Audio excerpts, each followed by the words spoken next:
Okay, welcome back to Roll Manging for my primer of Godbound, which is really less of a primer and more me just reading most of this book to you. But hey, that has its own appeal. So, by this point, part 3, you're probably well familiar with the nature of Godbound as far as a theme, so I won't re-explain it. We'll just dive right back in. We're discussing all the different words that Godbound can choose to associate themselves with, such as earth and fire and death. So let's move right along to journeying. So journeying is all about long travels, traveling across great distances, and as well as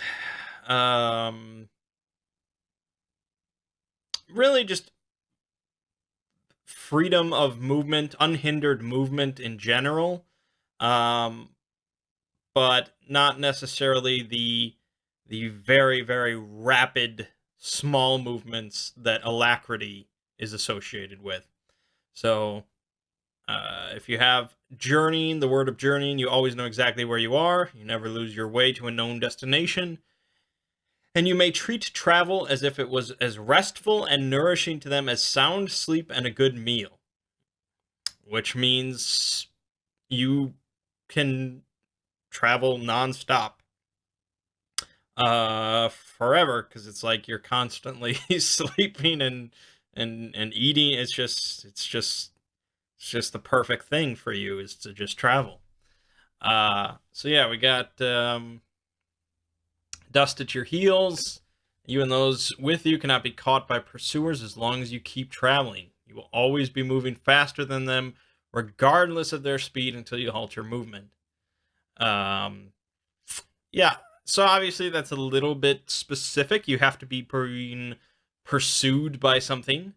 But, if you're the type of group that causes trouble and runs away from it, which admittedly, as demigods, it's not often the case, I guess. But, if that does appeal to you, you can never be caught. So that's good. Know the path. You always know the safest and easiest way to go to reach any location that is not kept secret from the world. And those who go with you also count their journeying to be food and sleep, allowing constant travel. So that extends some of your natural benefits to anyone with you. So,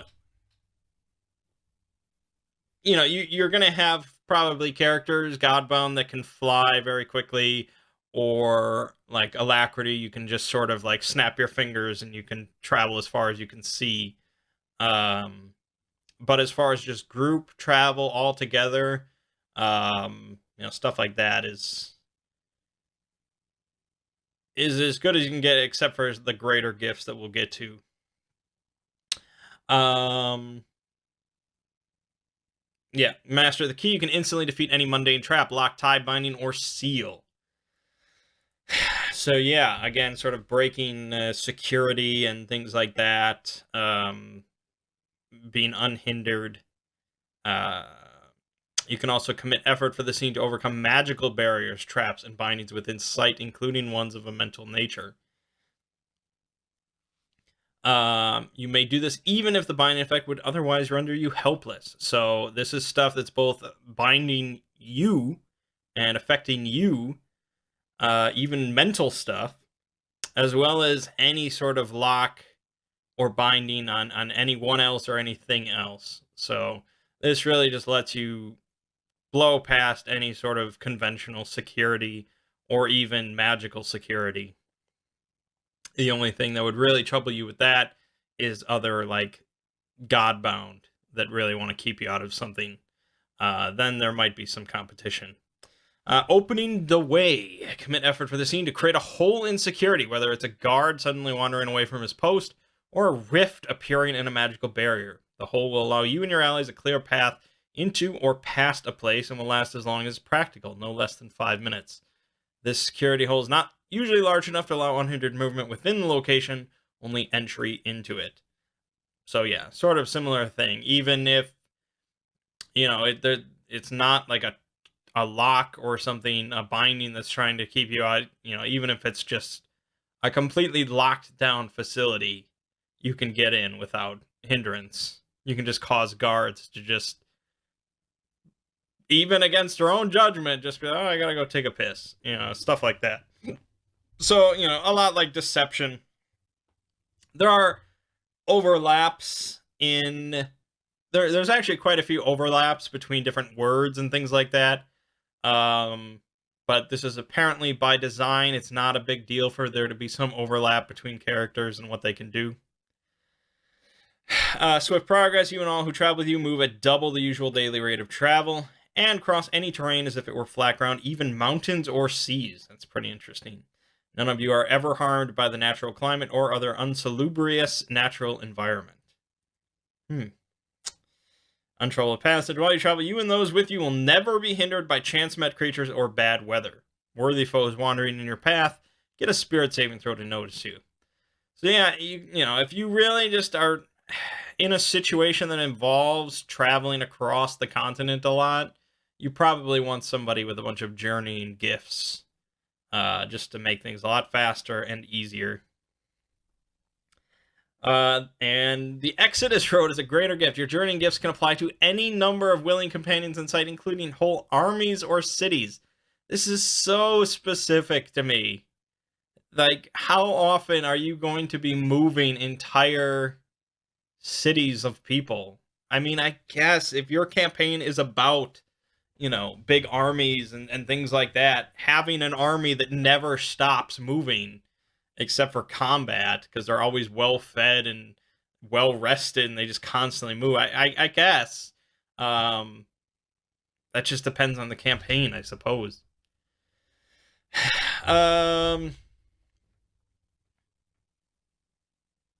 Hour of Need. Up to a dozen allies within a week's journey realize you need them there at this time and will arrive this round if they were willing to come.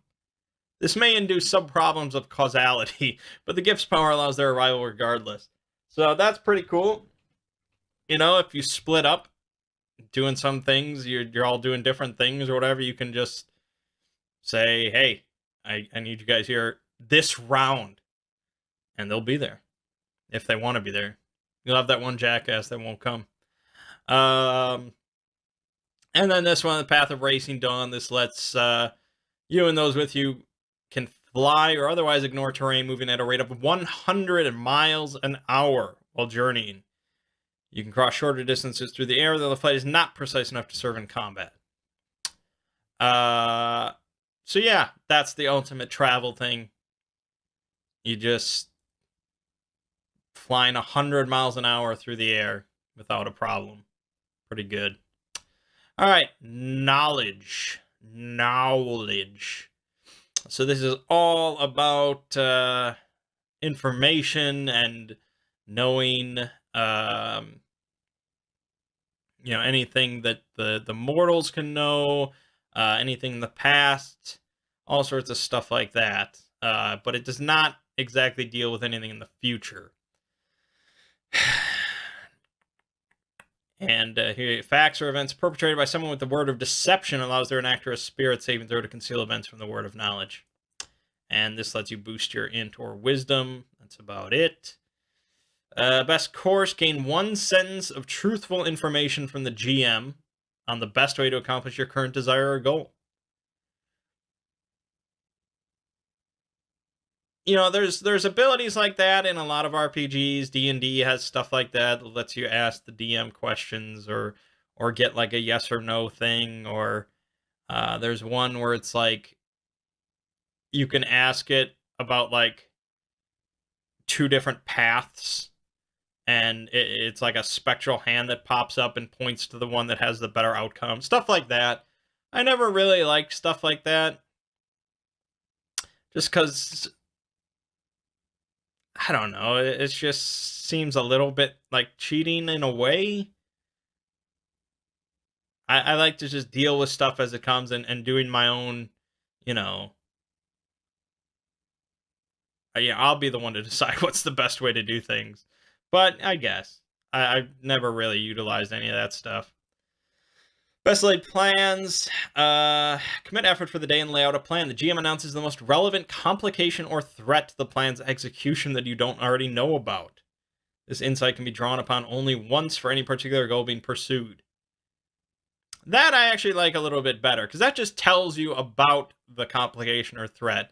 It's still up to you to figure out how to overcome that. The best course tells you the best way to accomplish your current desire. It's a little different. I probably like best laid plan a little bit better. Can erase a visible target's knowledge of a language, an intellectual skill, or a particular topic or event. Can erase spellcasting abilities or other power, but lasts until... Yeah, so that's nice. You can just wipe out somebody's memory or knowledge of a topic or event. Can make them forget English. That's fun stuff. Can learn the knowledge of a target or their plans they least want you to know. Commit effort for the scene. Get an answer to any question, provided the truth about it is not being intentionally concealed by all who know it. Get an answer to any question. Huh. Again, like, the limit is your imagination for stuff like that. You can know what's going on in a particular place or community that you've been, learning as many as 3 sentences of what the GM thinks you'd find most important, most relevant. You can know the current weaknesses and most vulnerable elements of a target, either creature or institution, including any hidden means by which it might be killed or destroyed. Creatures reveal their hit dice and effort totals. You can ask a GM any question about current or past events that can be answered in one word or short phrase. And finally, the omniscient scholar. You've mastered all spheres of mortal academic knowledge. You'll always know the answer to any question involving such learning, if any mortal sage knows it, and automatically succeed on attribute checks to accomplish intellectual tasks if they're within mortal capabilities. So yeah, basically you know everything. You are the smartest entity on the planet, pretty much. If that interests you. It depends on the player, depends on the character, for what you're interested in, for what you want to be doing. For somebody that wants to be Kratos, they're not going to be interested in stuff like this. But for other people, I could see myself picking that at some point. If I wanted to make the Artemis deity in this game, that's probably what he would have. Stuff like that. But mostly knowledge is about asking the DM questions and things like that. Luck. Luck is really cool. I've always been interested in luck manipulation, probability manipulation. Those are always really cool powers. Very powerful stuff. So, heroes gifted in the luck word may roll 1d20 once a day. At any time during that day, they may replace their own or someone else's 1d20 roll with one in reserve. You can only replace a roll once per day. That by itself is just such a wonderful... Because if you roll a 1, or, you roll shit, you can just force anyone else to just be shit whenever you want, once a day. But hey, if you roll great on that roll, you can always, you have it in your back pocket. You can save yourself.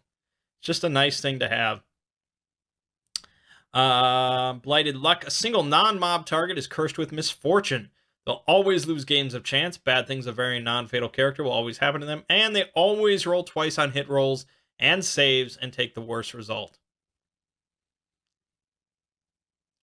So for non-worthy foes, you don't even have to commit effort.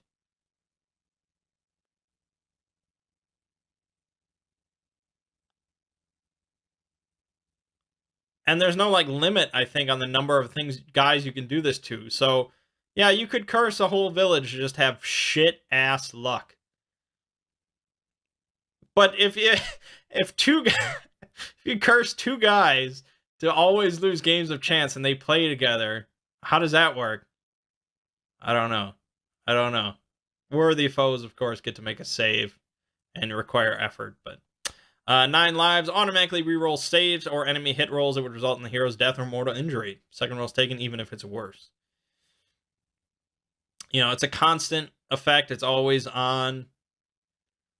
If you're gonna take Word of Luck, it's not a bad 1-point thing to take. If you're gonna be doing some combative situations. Here we go. This is a fun one though. Salting away the luck. Commit effort after the hero rolls a die while doing something consequential. The die is re-rolled, but the initial result is saved. When the effort is reclaimed, the result can be given to anyone else in the hero's presence, provided a die with the same number of sides is being rolled.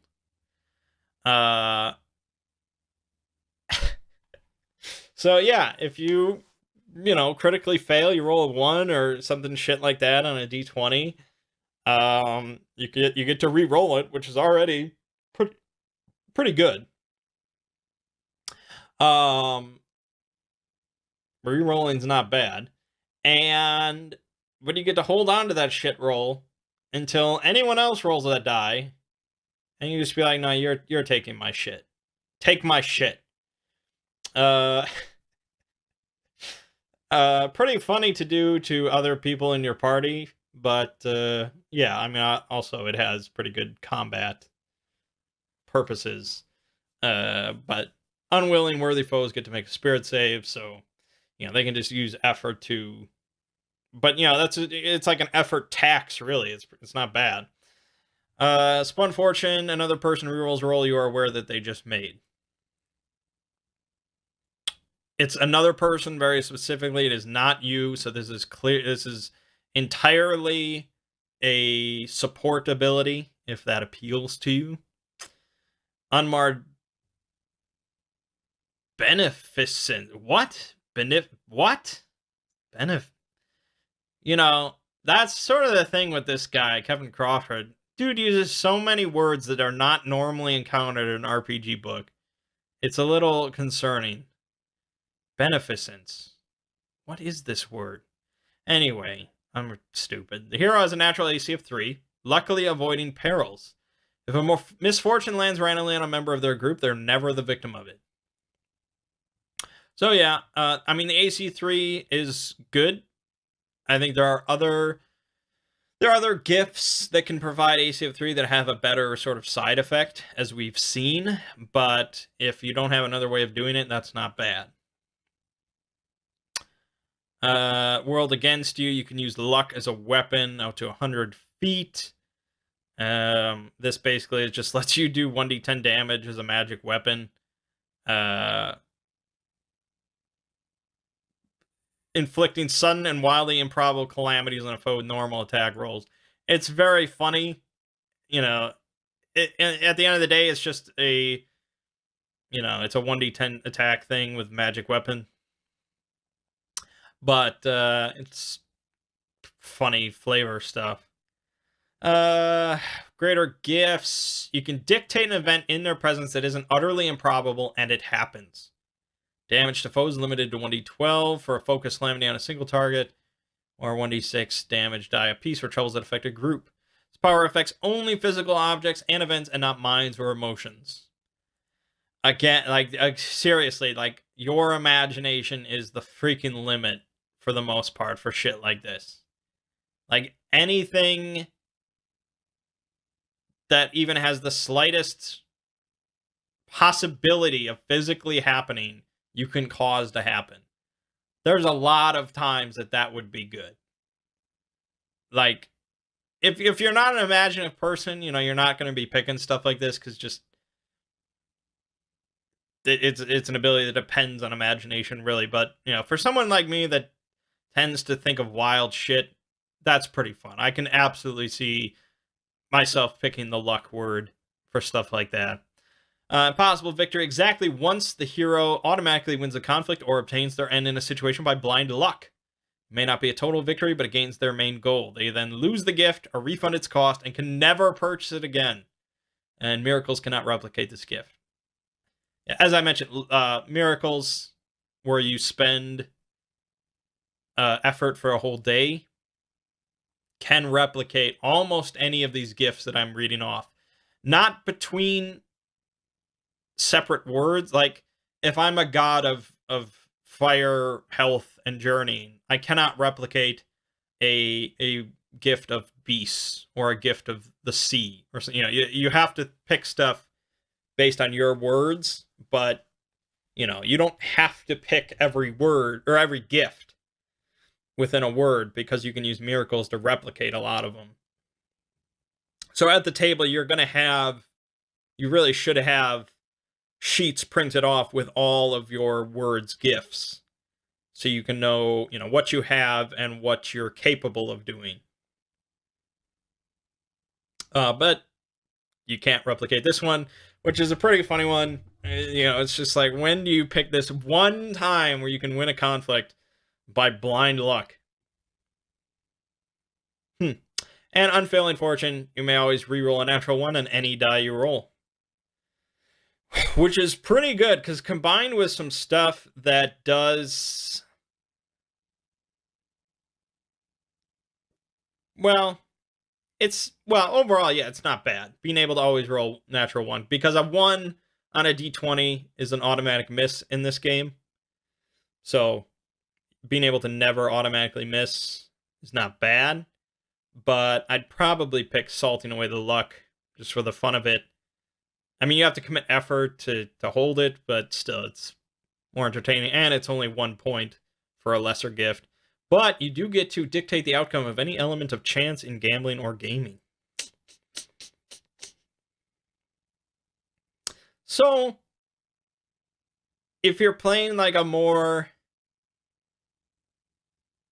Again, a lot of this comes down to like what kind of campaign you're playing. Are you playing sort of a Kratos campaign where you're just, you're having these deific combats and the world is shaking from all these powers being used and all sorts of stuff like that? Some of this stuff is questionable, probably not very useful. But if you're playing a bit more subdued, where you're trying to blend in a little bit, you're trying to be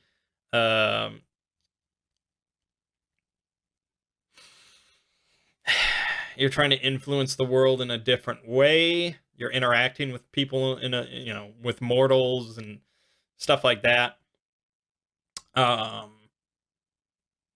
It's just, there's a big difference between Thor and Loki. There is. So, all right. But speaking of Kratos and Thor and stuff, we have might. So yes, this is the strength one. This is all about power. Might. So, if you pick Word of Might, you get a strength score of 19. 19, baby. A +4 attribute modifier. That's like the highest you can get. This prowess allows them to lift or break anything that is humanly possible to so handle, though truly supernatural feats of strength require the use of a gift or miracle. So yes, by default, with absolutely nothing else, even if you're with the Word of Might, unless you're spending effort to do something, you're still bound by human laws, by human limits. So in a lot of ways, that's generally what effort represents, is supernatural ability. All right, so these are some fun ones, of course. Descent of the mountain. Godbound can hurl any object they can lift to any point in sight.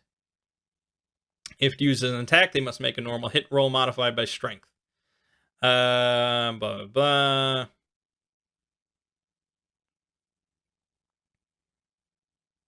You might get a penalty, but you do 1d12 damage, blah, blah, blah, modified by strength.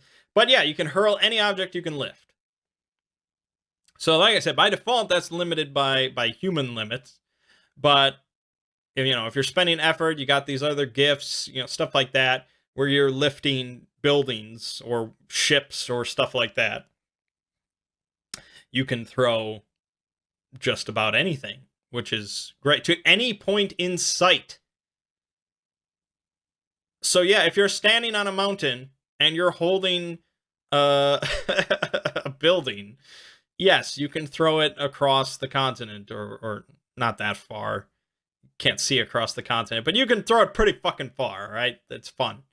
Falling Meteor Strike, moment's concentration. You can smash any single non-magical object of less than 10 feet in diameter. If it's larger than that, a 10-foot high, wide, and deep hole is punched into it. If the object is magically durable or resilient, you must commit effort for the scene to smash it. So you can still smash it, and by default, this lets you smash anything that is non-magical, or at least smash a gigantic fucking hole into it without spending any effort.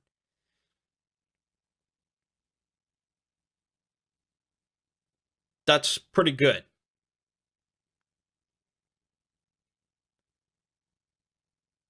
If the Godbound strikes an immobile or helpless target with this gift, they suffer 4 points of damage for every level of the Godbound. Wow. I mean, that's turning a lot of things into just a fucking fine red mist. So yeah, that's a cool one. Yeah, that's a cool one.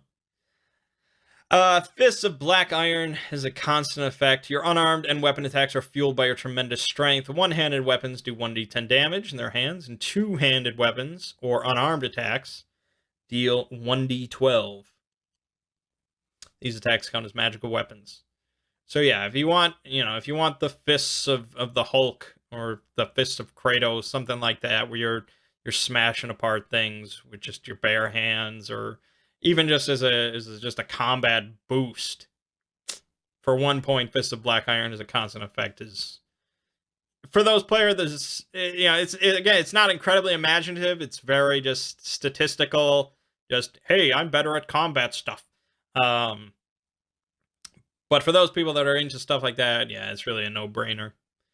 Shoulders wide as the world. You can pick up any object no larger than a warship and carry it at their normal movement rate. This gift allows the object to hold together and the Godbound to avoid sinking into the earth, but the object is too unwieldy to use for violent ends. I think if you combine that with Descent of the Mountain, you probably can throw it. I would assume so. But you'd suffer the -4 to hit to do so.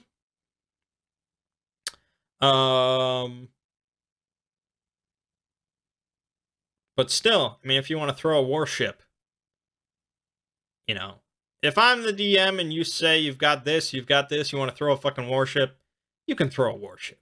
Who am I to stop you? Anyways. Stronger than you, whenever you're going to oppose strength check or contest against another creature in a grapple or otherwise exercise of strength, you always win. Unless the other guy has the same ability, in which case you just do the things normally. And you can give this ability to someone else for one contest or action. If you're doing arm wrestling contests or something. Commit effort for the scene to maximize any single damage roll modified by strength. And you can apply this benefit to any ally within sight if you wish. Yeah, so, I mean, if you're throwing a warship and you use that to make it max damage roll, and you've got your +4 modifier for strength, it's gonna fucking hurt. It's gonna hurt some shit. Leap the Moon. You can leap tremendous distances, ignoring all fall damage and able to jump to any point within sight in lieu of their movement action for the round. You can fight flying enemies by using their move action to leap up before striking their target. Cannot leap more than 10 total miles of distance per hour, however. Again, that limitation is there to prevent crossover with journeying. Because you would just leap everywhere. Loosening God's Teeth. Commit effort for the day and make a single armed or unarmed attack. If the blow hits, the damage roll is read straight. Alright, I guess I gotta explain this at this point. Otherwise, this is all gonna go over your head. Alright, so so damage.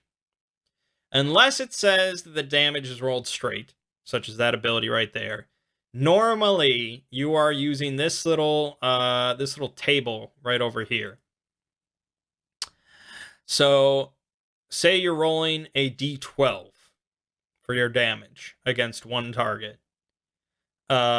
if you roll a 1 or less on this total damage roll, they take no damage. So if you're rolling a d4, is what I was saying about the d4 thing. If you roll a d4 and you roll the 1, no damage happens. So, yeah, if you're fighting a peasant and somehow you end up only doing the 1, they would just be like, wow, this god sucks ass. But if your total is 2 to 5, they take 1 damage, which is enough to kill a peasant. So you don't have to worry there. If you roll 6 to 9, it's 2 points of damage. If you roll 10 or more, it's 4 points of damage. So unless you're rolling straight and you're only rolling 1 die, the most you can do is 4 points of damage. When you roll straight, that just means it's like traditional damage. You roll a d12, whatever it says, that's how much damage they do. So obviously that's a lot better, because with a d12 you could do 12 points of damage, which is, as you can see, pretty damn good. Keep in mind, a starting Godbound has like 8 HP. So if you're going up against an enemy at level 1 that does straight damage, you're probably just going to get eviscerated. Now, if you're doing multiple dice of damage, because some things let you do like, 5d6, you count each die roll separately. And you only add your modifier to one of the dice. So that means even if you're doing 5d6, if it's not straight damage, if you have to compare it to this chart, you could roll 5 ones and do no damage with a 5d6 roll, which is crazy. It's very unlikely. So you want to roll more damage, but it doesn't add up. You don't add it all up and then look to the thing. So with 5d6, you could do, if you rolled all 6s, that would do 5 times 2. So you could do 10 damage with that in one hit. It's very unlikely, but you could do it, and that would be pretty good. Additionally, if you kill a target with some damage, there is overflow. So you overflow any excess damage to the next target, to another target. This is only relevant to the player characters. NPCs don't get that benefit, but yeah. And then there's also the Fray Dice. So this is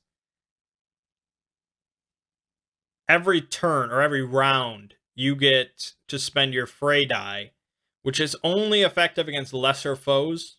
So this is like mortals and stuff like that, other animals, lesser foes. You can get to roll the 1d8 as just a free thing. You don't have to do anything else. You just roll 1d8. It's just casual blows and minor exertions of divine power. So you always get that. Every Godbound gets that no matter what. And so that's, you roll 1d8, you've got a couple peasants coming at you, or even a couple bandits, or, whatever. You roll 1d8, and you compare it to the chart. But if you roll a 6, 7, or 8, you're doing 2 points of damage, which is generally enough to kill 1 or 2 mortals. So, again, it's just sort of this very casual, like, it's not even worth my thought to deal with you. You're just dead. So that's pretty cool. But anyways, so loosening God's Teeth, you get to commit effort for the day for 1 attack, and if it hits, you do the damage roll straight, which could do obscene amounts of damage, especially if you combine it with like Surge of Strength to maximize a damage roll. You can easily do like 16 or I don't even know how much damage you could do with that. His damage roll can't be maximized by other gifts or abilities. My apologies. They thought of that. But still, it's a lot of damage. That's not something you're going to be using on any sort of mortal enemy, but the big guys, yeah, that could be very big. And even on a miss, the concussion of the bullet is injury is a normal damage hit. So no matter what, you're still doing probably something. And then Thews of the Gods, you're able to pick up anything smaller than a large building and punch through, smash, or break loose any non-magical substance as a free part of her movement or their actions. So you can pick up anything smaller than a large building, What exactly constitutes a large building? That's up to the DM. You know, who's to say? He's not specifying. And you get to punch through, smash, or break loose any non-magical substance as a free part of their movement or other actions. That's some Hulk shit, man. It's pretty good. Moving on. We should probably go a little bit quicker. I really should go a little bit quicker. All right, so night, it's all about darkness and sleeping and things like that. You get to see perfectly in darkness, which is pretty funny when you think about it, because it's like, even though you're Godbound, you know, you're all like demigods, you still can't see in the darkness unless you pick this. That's pretty funny. I didn't really think about that. Yeah. You don't need to sleep, and your actions will never involuntarily cause the awakening of any sleepers around them. So, yeah. Hello, stealth. That's very good. Let's see here. You can blind lesser foes. Damn their eyes. You can blind lesser foes, possibly worthy foes, although they get a save. You can blind the target only to particular people or things. Those selectively blinded will not realize their blindness until it's pointed out or physically encountered. So again, you can pretty much make the whole group stealthy if that's what you want. Pretty good. You can fly or move along vertical surfaces at your normal movement rate, provided you are surrounded by darkness too deep to tell a white thread from a black one. What a very specific thing. It has to be that right level of darkness. You can't tell a white thread from a black one. And the power lingers one round after bright light. So if somebody turns on a light or brings in a torch, you still got that one round where you can escape. And you can fly, so it's probably pretty quick. Knives of Night, this is the damaging one. You're able to harden darkness into a weapon. It's pretty good. Foes reduced to 0 hit points can either be killed, put to sleep, or permanently blinded at your discretion. So yeah, you have fucking darkness blinding knives, if that's what you want. Step into one shadow and emerge from the one nearest to the desired destination, provided it's within a mile. I mean, darkness is all over the place. Shadows? Shadows are everywhere. Everything's got shadows. If there's a location that doesn't have a single shadow, that's like some SCP shit. There is an SCP room for one of the SCPs where there can't be any shadows. It's one of the early ones, I remember it. So you can't go into that place, but everyone else you'll find a shadow. So yeah, it's just a mile-wide teleport pretty much to anywhere you want. Here you go. Choose a point in sight. All lesser foes within 50 feet of that point must make a spirit save or fall asleep. This is kind of an interesting one because it actually allows a spirit save for lesser foes, which, as you've seen by this point, does not normally happen. Normally, lesser foes are just your playthings. But this, you might not get everybody. But you get to dictate a sleeping person's dreams or nightmares if you can see them. And you can send and receive messages with your fellow Pantheon members and close associates through dreams if they permit it. You can become Cthulhu. Of course, you can create darkness around you in any configuration. You can see through it and it can follow you. You can bring or dispel night in a radius up to a mile per level. So yeah, if you want to blanket an entire region in supernatural darkness that shows the moon, so people actually think it's night. It's not just some weird darkness, it's nighttime. And if you banish night, the sun appears overhead. How does that even work? It's fucking magic. But yeah, so if you want to curse a place to have perpetual sunlight, go ahead. Option you may ensure that no lesser foe sleepers within that area will wake up for anything but severe physical injury. Well, that's a good way to kill off a town.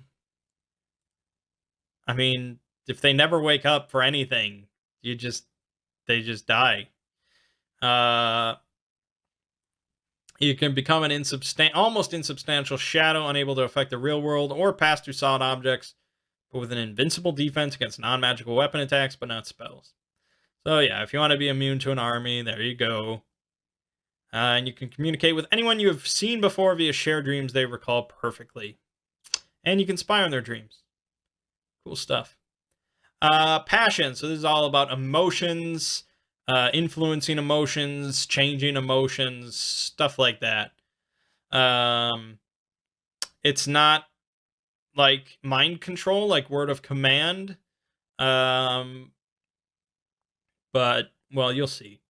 So, Banner of Passion. All NPCs who are lesser foes within earshot or sight are given a powerful emotion of your choice directed at the object of your choosing.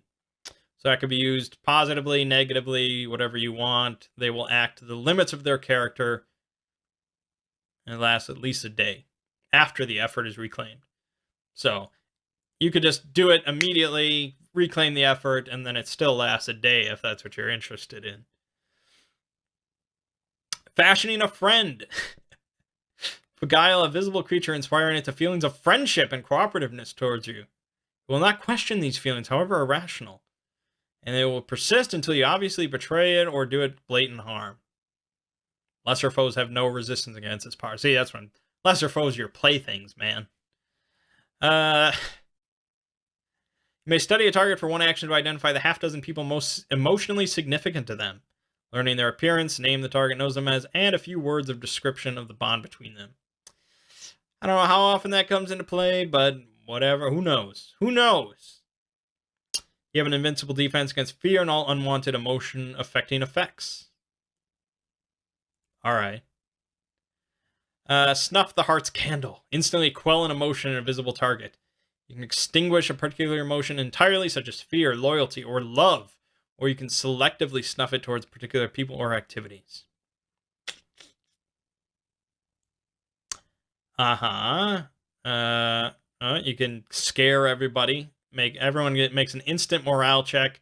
Lesser foes at a -2 penalty. Yeah, a lot of people are going to be running in terror.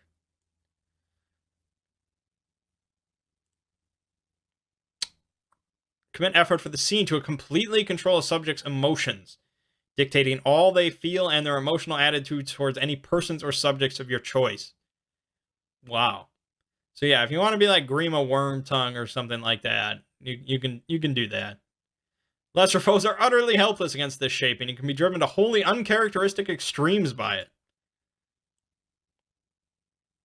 It all seems fairly negative, doesn't it?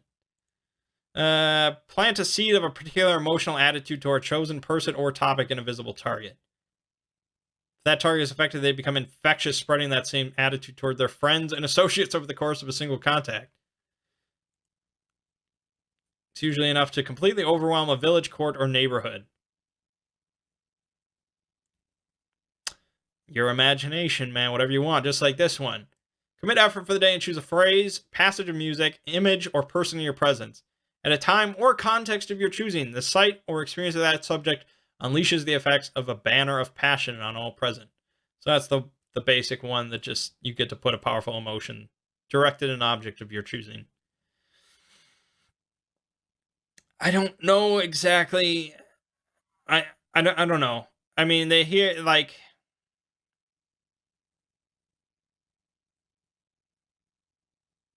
even like the word of passion in play is very short, and it's just, passion's pretty. I would never pick passion. I'm gonna be honest. I would never pick it, because a lot of time, if I wanted that, I would just pick command most of the time. If I wanted to control other people in some way like that, I'd pick command.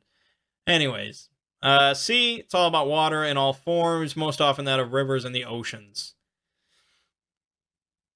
You have an invincible defense against cold, can breathe water, swim at twice their normal movement rate, and see with perfect clarity underwater regardless of available light. So yeah, but just by picking that, you become Aquaman pretty much. And you can grant these benefits to your companions, except for cold immunity. Alright, so body of water, your armor class becomes 3, immune to poisons. You can apply a poison by touch if you've previously swallowed or been struck by a dose, thus ejecting the toxin. So you can be a carrier if that's what you want. Crushing depths, commit effort for the scene, destroy any non-magical object you're touching up to 20 by 20 by 20 feet in size that erodes or is compressed into splinters. So, yeah, another sort of object destruction ability. With a different flavor.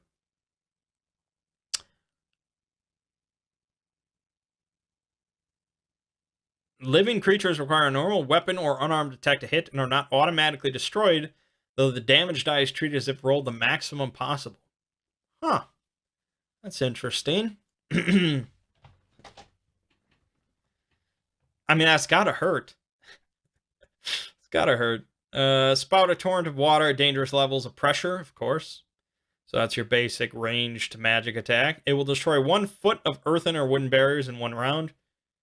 Water can be allowed to remain after using this power or allowed to vanish as the wielder wills. So yeah, if you want to flood a town, you can certainly use that. A torrent of water every round. I mean, there are better abilities for doing that, as we'll see, but still. Lord of the Waters, while in effect, you can transform into any non-magical sea creature larger than a shrimp and smaller than a kraken.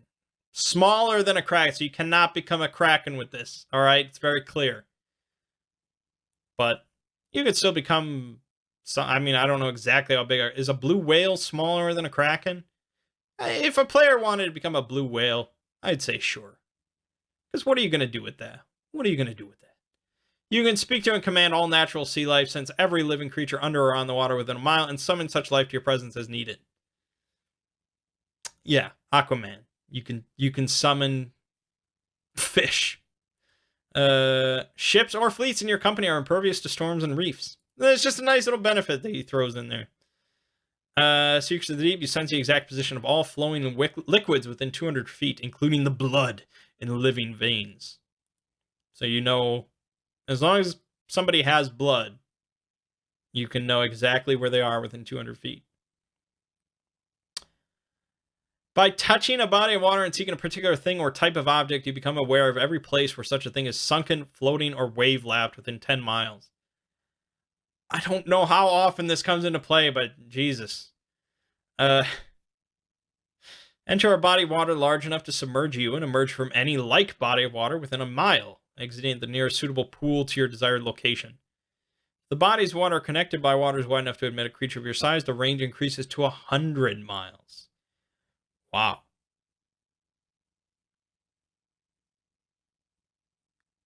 So if they're connected by the same water, you can teleport up to 100 miles. That's pretty good. River Tamer, you can redirect amounts of water no larger than a small river, made to flow into the air or move in otherwise impossible fashion. Can sweep away buildings. What the fuck? Can sweep away buildings or creatures depending on the amounts involved, and is sufficient to speed a ship at sea at 10 times its usual pace. Okay. Dispel or automatically resist any single magical effect targeted at you or an ally. It's a very sort of odd thing to throw in there. I guess he needed another greater gift. Okay, and Tsunami Hand. You strike a blow which becomes a crushing wave, rushing up to 200 feet in width, 30 feet in height, and 100 feet in length before it drains away. Small buildings and fragile structures are destroyed, and creatures take your level and points of damage tripled for mobs. So yeah, you can make a tsunami. Alright, Sky. This is all about the air, lightning, wind, flight, stuff like that. You're never harmed by falling, need not breathe, and defense against electricity, cold, and injurious sounds. You can fill the air around you with mist up to a 300-foot radius. You can see through it, but others can see no further than 5 feet around them. You can also douse any mundane fire, and every ally within to ignore the first 5 points of damage, fire damage they take each round. Eyes above, gain a bird's eye view of a mile around you. That's cool. Cannot penetrate roofs or other cover. Alright. Rain of lightning. Choose a point within sight. Every desired target within 100 feet suffers 1d6 die of electrical damage as a cloud of lightning envelops them. Bolts are enough to kill the weak, but can't destroy objects. You know, again, sort of a bit of an army killer, I suppose. Sapphire Wings. You can fly twice your normal movement rate. You can reach speeds of up to 100 miles an hour. Cool.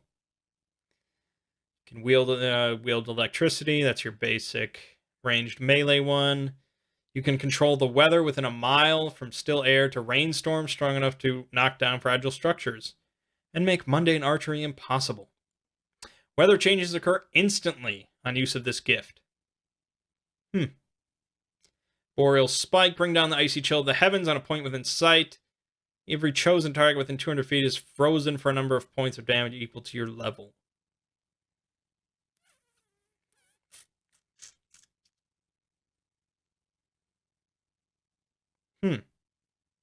Well, at level 1, that's shit.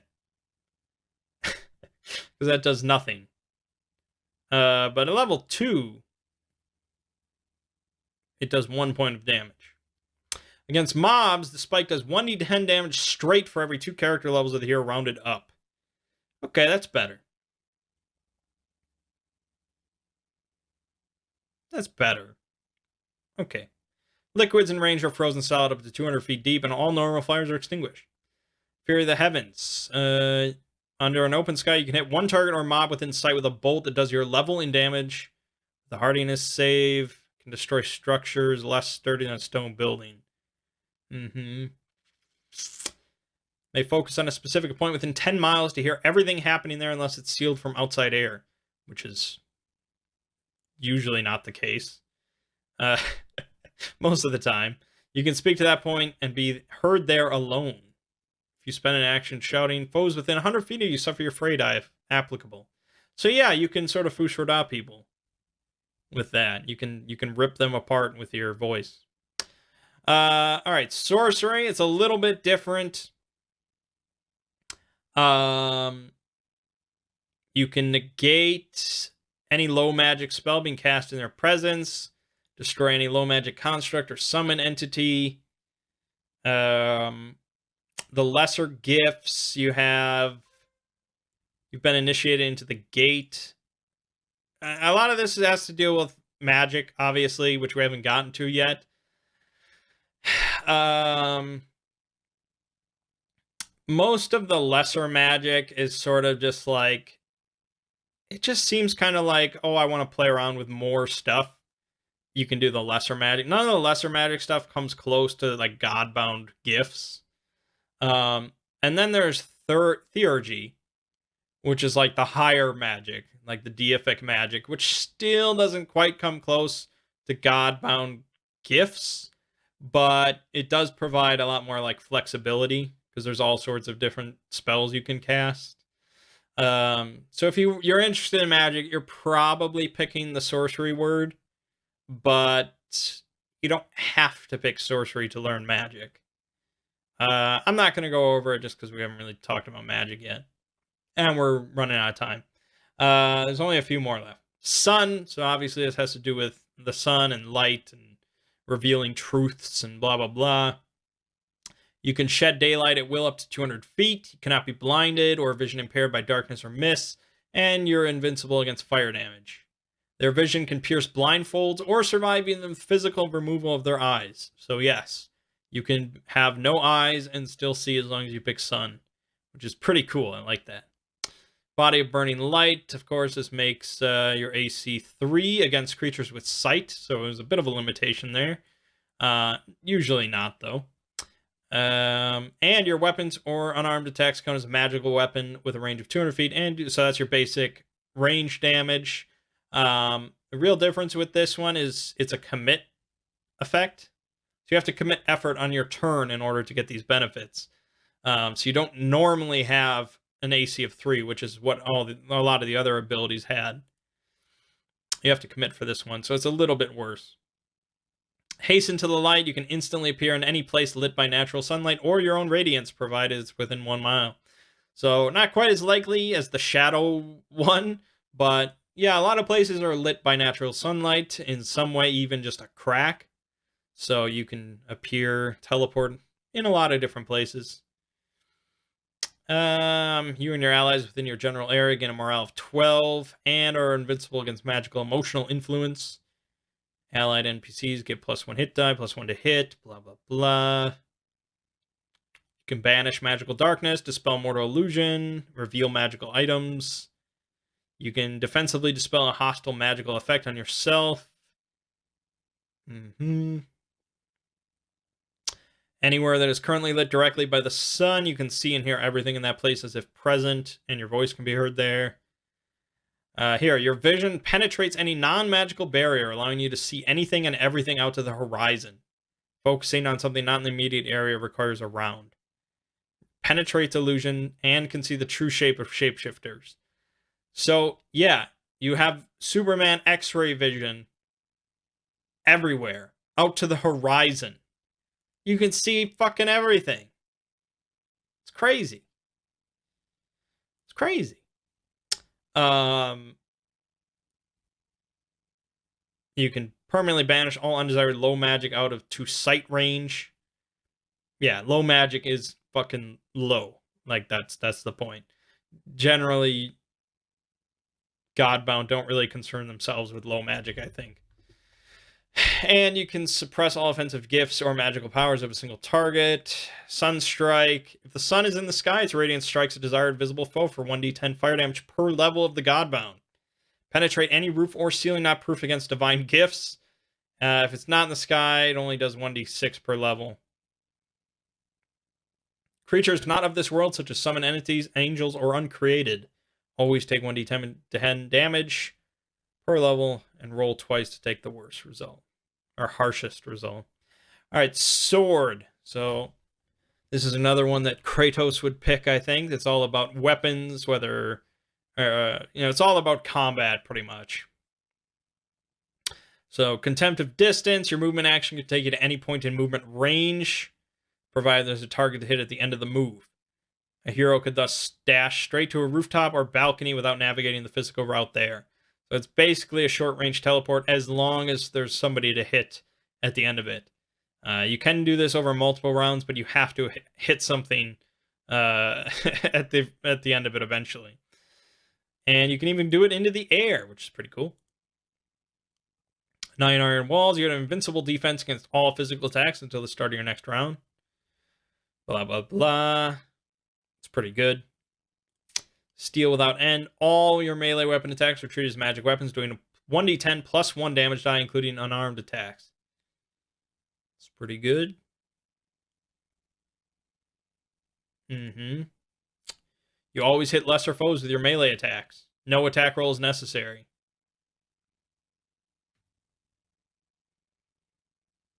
Yeah, I mean, it's not often you really are worried about hitting lesser foes with melee attacks, but okay.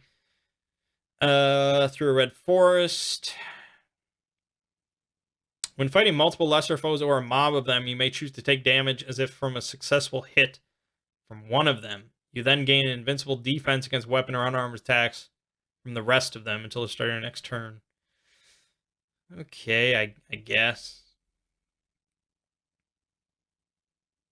Your current or next melee attack hits on anything but a natural roll of 1 and does maximum damage. Can penetrate any protection short of an invincible defense. Well, see, that's better, because that doesn't apply only to lesser foes. So against, another Godbound or something, hitting on anything but a 1 and doing maximum damage, that's not bad. You have to commit effort to the end of the scene, but still. Against foes of half or fewer hit dice than you have levels to a minimum of 1, your melee damage rolls are read straight and always maximized.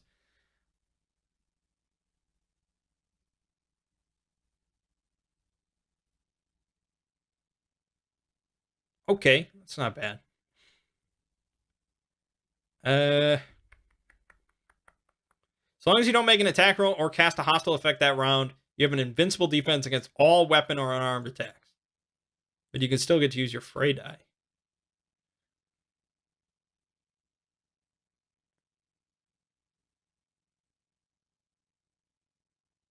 So, as long as you don't do anything, as far as offensively, you're immune to everything, and you get to use your Fray die. So, yeah, it's another army killer. You can walk in and just take them all out eventually. It's a little slow using only the Fray die, but still. And here, your melee damage rolls, Fray dice are always the maximum possible. You can destroy barriers, so on and so forth. Cool stuff. All right, time. Time's awesome. I always love time magic. Time gifts, time powers. It's always cool stuff. You always know the exact time. You're immune to any uses of this word to affect them or scry on them. You can choose a particular time or known event in the past that occurred at this location. Witness as if you were present. That's sort of a standard one. Immediate Foresight. You cannot be surprised, and your armor class is 3.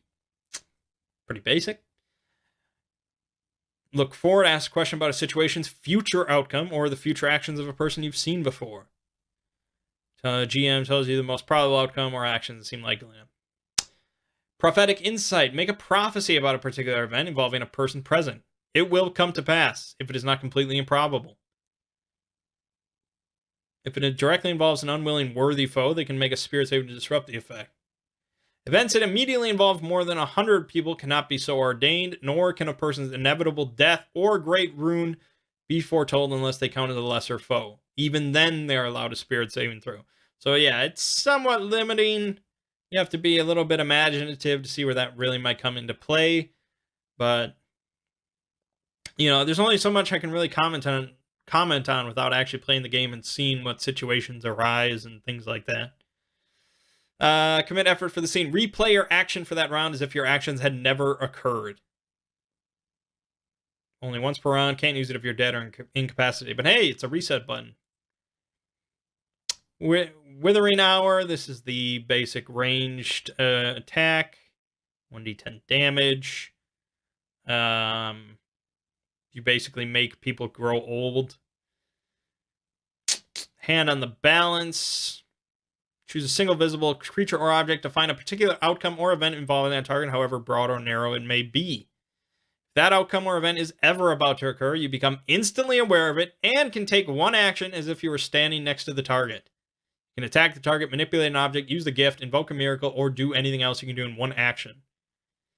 You are not actually there and cannot be perceived or affected. Well, hey, if you want to stealthily kill a king, that's a pretty easy way to do it. You just use that, say, you know, define a particular outcome of him, like, taking a piss, and then next time he takes a piss, you're just standing next to him and you stab him in the throat. I mean, generally, you know, I don't think Godbound are particularly, like, worried about, like, oh, how do we kill this guy? You know, like, for at least as far as, like, a lesser foe. But, yeah, there's stuff you can do that. That's a fun one. Perform your action for the round, then reset time to its beginning and perform another round's action. Choose your preferred round. Its outcome becomes real while the other ceases to exist, even if you perished in it. You remember both rounds, however. Wow. You get to choose your reality. Choose an event in the area which has taken place in the last hour. You may reweave the past to produce a different outcome to the event, provided the outcome you ordain is possible. Such reweaving cannot kill or resurrect creatures, cannot restore committed effort, and must be restricted to an event of no more than 15 minutes duration. Again, it's like, you know, there's a lot of these powers that are very role-playing, very imaginative. Definitely requires some creative groups. I like to think myself one of those types of people that gets creative with stuff like this. I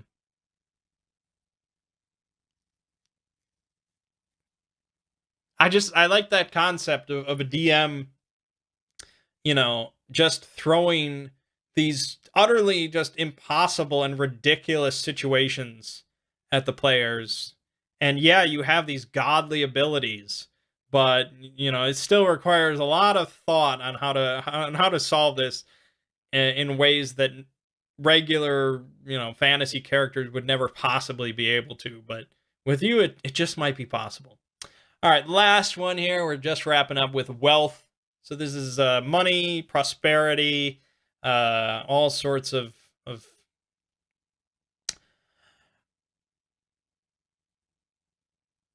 currency and success, jewels, things like that.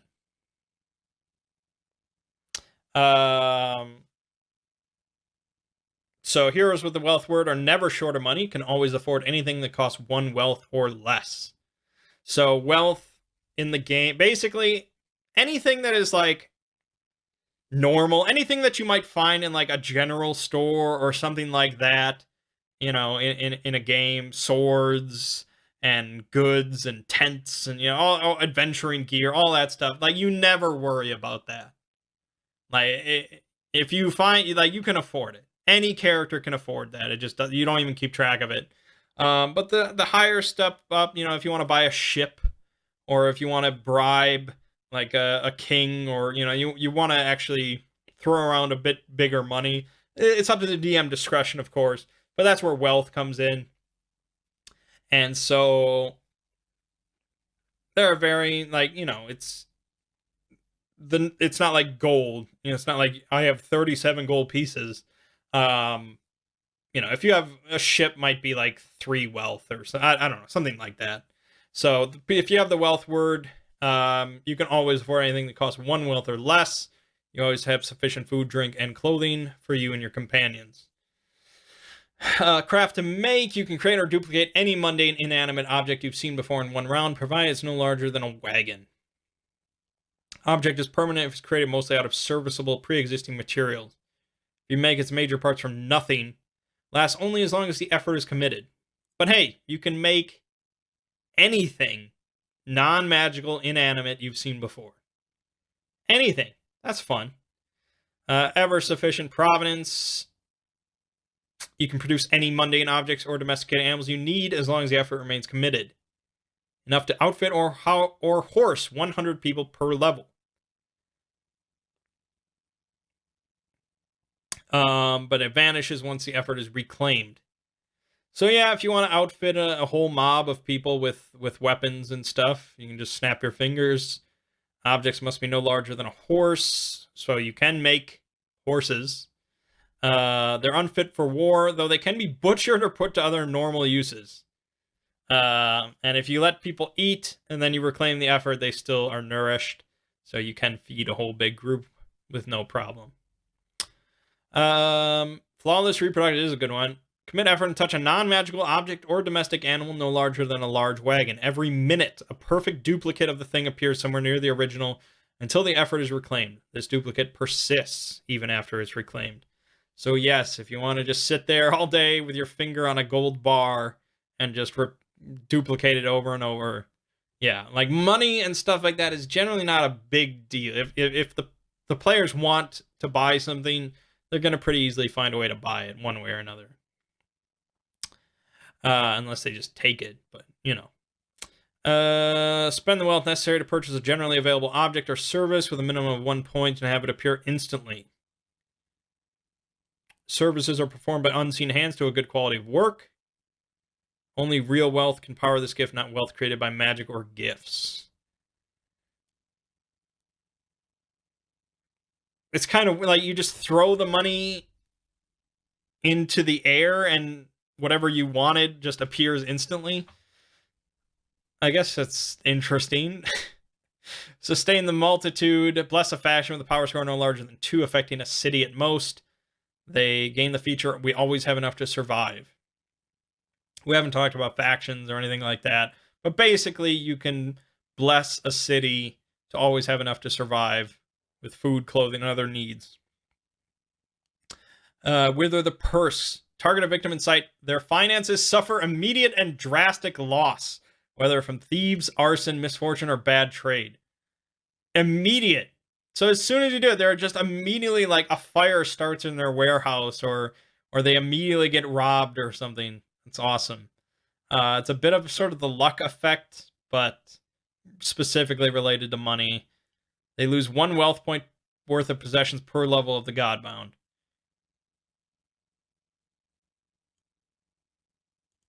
Cool. You and your companions always have whatever mundane objects or mounts you need, provided they're no larger than a small sailing ship. Luck, foresight, and strange providence conspire to bring you your desires exactly when you need them. Again, it's another one of those things. I don't know what a campaign of Godbound looks like. If I'm going to need that many mundane objects or something like that, I don't know. Curse or bless a faction or community with a power score, blah, blah, blah. Grant them a beneficial feature having to do with prosperity or wealth, or suppress an existing feature they have that relies on money or large amounts of resources. You can bless or curse wealth and prosperity onto cities.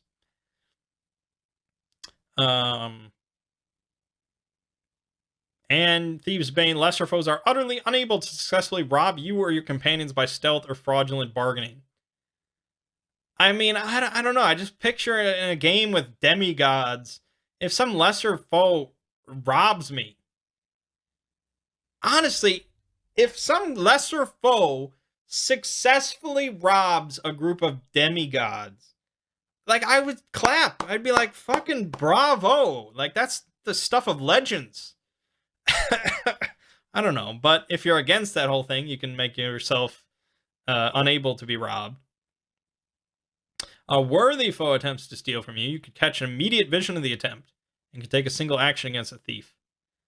I guess. I mean, sure. All right, so that's about enough. That is all the words from the free version of the game. I think the deluxe one adds a couple, but that's enough for now. So next time will hopefully be the last part. I'm going to try to go through everything else pretty quickly. I want to go over a few of the other rules, important things to mention when playing the game. We won't really go into the setting too much or anything like that, but I want to leave you with a decent understanding of how the game functions. But alright, my name is Mang. This has been a primer for Godbound, and I'll see you fine folks in the next part.